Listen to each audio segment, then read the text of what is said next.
Hey, what is up, everybody? This is Stevie Reach coming to you here today. It is summertime. There's too many kids in the house, so we find ourselves outside in the truck.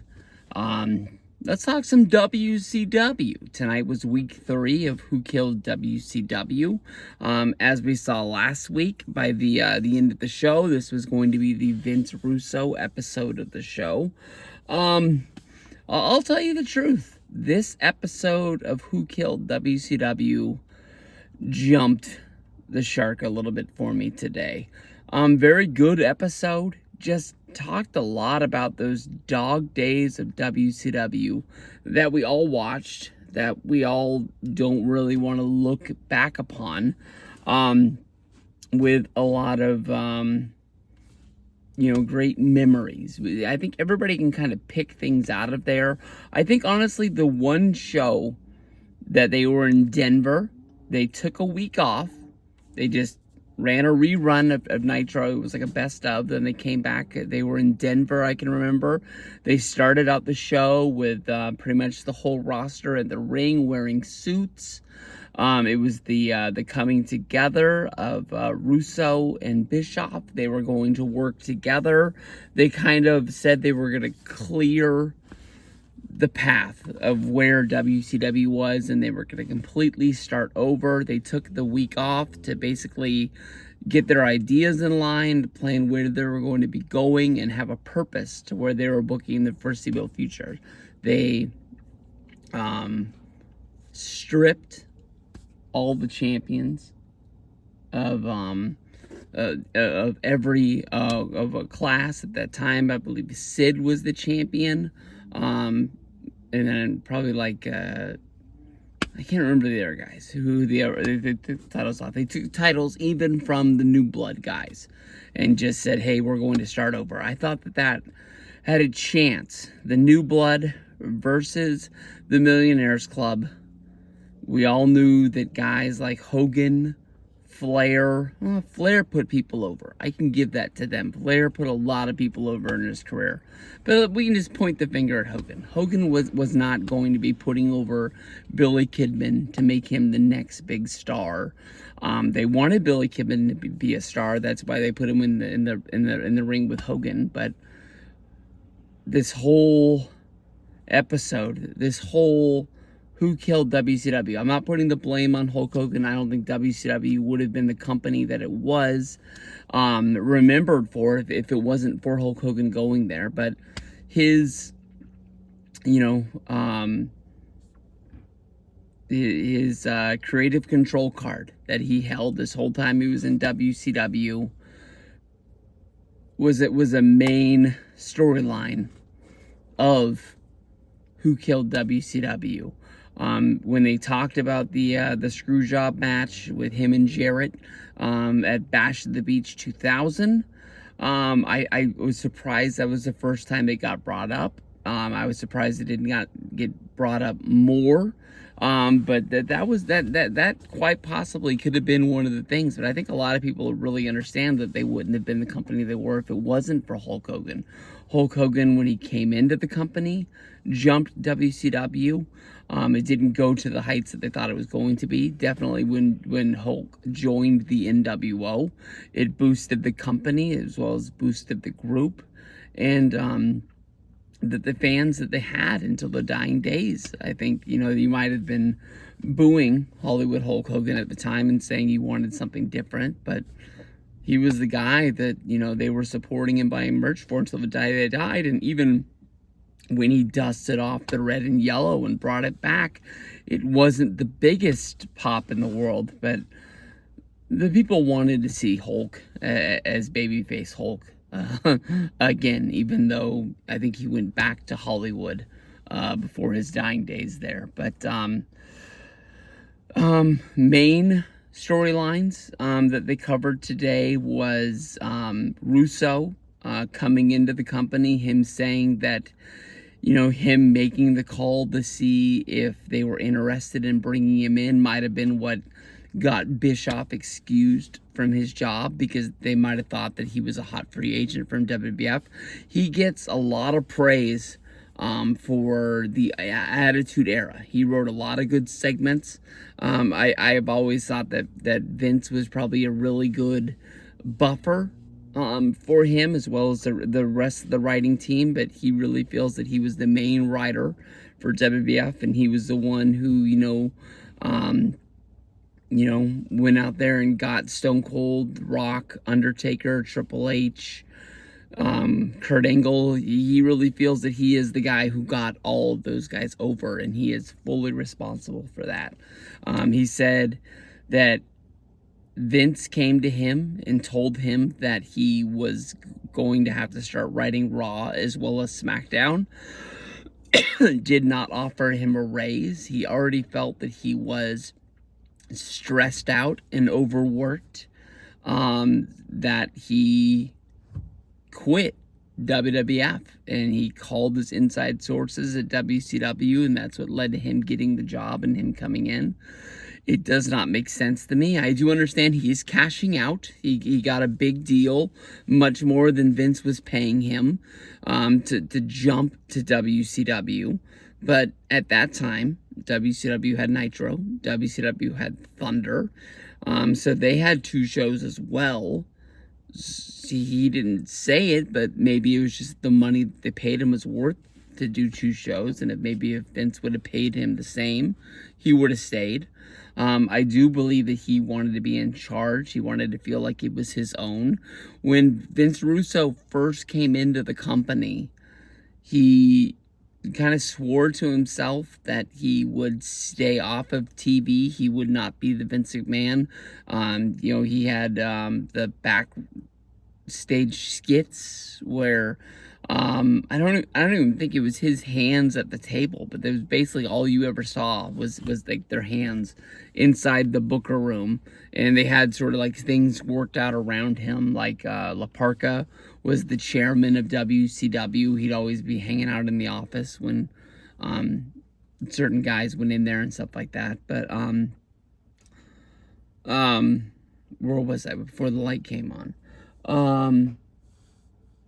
I don't know. By the end, Vince was making him the main guy on the show. He was wrestling in matches. Storylines were basically all set up around him. He was not a wrestler. He really took shots at Goldberg, saying that when Goldberg gave him the spear out of the 3-stage, the 3 steel cages on top of each other that they called war games, that he thought he was trying to hurt him himself. Vince Russo wrote the segment. Vince Russo told Goldberg to spear him out of there. Goldberg didn't look at him and just like spear the guy out of the ring. It was Vince Russo's responsibility to know that Goldberg was going to hit him with a spear. He was going to fall backwards. He already knew he wanted to fall out of the cell. Why didn't he make sure that he had enough room to fall down without hitting his head off of the barricade between the fans and him? I think that's 100% on Vince Russo, not on Goldberg. Goldberg did what he told him to do. Goldberg didn't go into business for himself and do that all on his own. The Goldberg deal, I don't know. Vince swears that if Goldberg had the chance, he would hurt him all on his own. I don't get that. They talked about the fact that Bash at the Beach 2000. Well, no, hold on. We'll start with talking about the David Arquette title change. David Arquette won the championship on an episode of Thunder. It was a tag team match, DDP and David Arquette against Eric Bischoff and Jeff Jarrett. He ended up pinning Eric Bischoff in the tag team match. The stipulation was whoever scored the pin became the champion. And, it was a match set up, I guess, to show the match between DDP and Jarrett, but he ended up getting the pinfall. It sort of put off that it's Tony Schiavone's idea, that he gave it to Vince Russo, and Vince Russo still thinks that, it was in the USA Today. So it was worth the publicity of people talking about how crazy it was that David Arquette became the WCW champion. I don't think he brought in any new fans.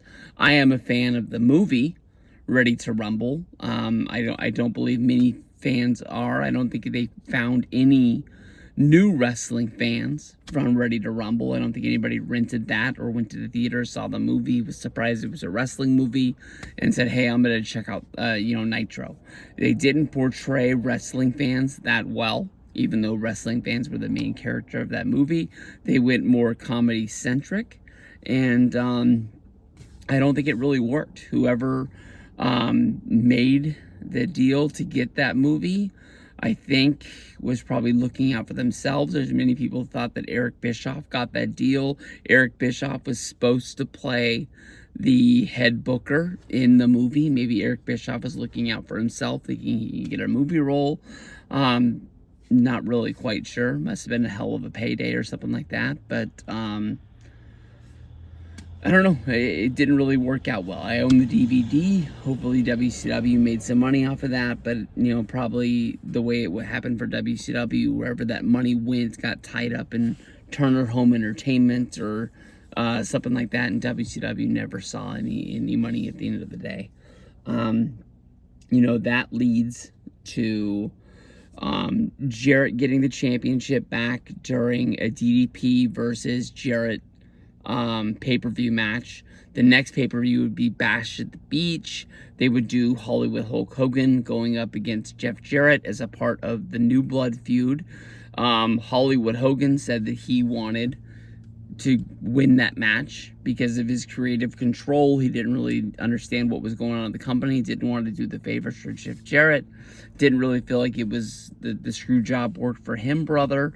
And they do the screw job, or basically like Russo's like, no, we're not going to do that. We're not going to put up with this Hulk Hogan bull crap anymore. Even though Hulk has an ironclad contract, he has creative control. They basically think if they piss him off, he'll go away. They don't really care about, the fallout from this, whether if it's, Bischoff's not going to work there anymore, whether if it is, going to be a lawsuit. Russo just wanted himself to have creative control of this company. I think he was calling Brad Siegel all the time, trying to see, who was in charge, whether if it was Bischoff, whether it was him, fighting back and forth. And I think, Siegel was just getting tired of answering these calls and just was like, Vince, do whatever you want. They go out there. The only problem with me, they've always said for years that this is this is a real situation that really happened. There was lawsuits that came out of it. It had to be true. If you go a year beforehand, Halloween Havoc 1999, there's a match, Sting versus Hogan for the championship. Hogan walks out, lays down in the ring. Same exact thing that Jarrett did. If you're going to do this, it just makes you think that's just the way it works. It's like on Nitro when they're having the Steiner, Nash, and Goldberg triple threat match, and the announcers are saying that Goldberg is going off script. He's not doing what the writers are telling him to do. If you're going to expose that side of the business, we're going to think that you're always going to be exposing that side of the business. It just didn't work. It was crazy. It was nuts. Of course, after that, they end up doing Booker T versus Jeff Jarrett to find out who the new WCW champion is going to be. Booker T gets his first push. He can really thank, David Arquette, because David Arquette kind of said in a promo on Nitro that, Booker T should be a guy that holding that championship. He shouldn't be a guy holding it. Vince Russo is the guy that, pointed at him and said, hey, he's going to be the champ. He's going to be the guy. First time getting the strap. And Booker doesn't really even have nice things to say about Russo. So for Booker T not to be a Russo guy, he gave him the first push. He gave him his first championship. He went on to win 5 titles in the company. He's a WWE Hall of Famer. I don't understand that. And so that's why I don't really jump on the Russo train. I understand he had a big, to do in wrestling. He really helped WWE. He was a main guy for WCW. But he's not, on my mantle of wrestling legends. He's just sort of a character that was there along the way. Next week, they're going to get into Bischoff trying to buy the company back, the last Nitro. I have a lot of questions about that time. I was really watching WCW at that time. I'm not saying I wasn't watching Raw at the time, but I really have good memories of WCW 2001. I think that Sullivan was really getting it was bringing back wrestling. And you can say what you want to, that they lost some of the best wrestlers they had when they had the, gosh darn it, what was their name? It was mostly the Filthy Animals. What was their name when they jumped to freaking WWE? I can't think of what their name is, but it's, Eddie Guerrero, Perry Saturn, Dean Malenko, and Chris Benoit.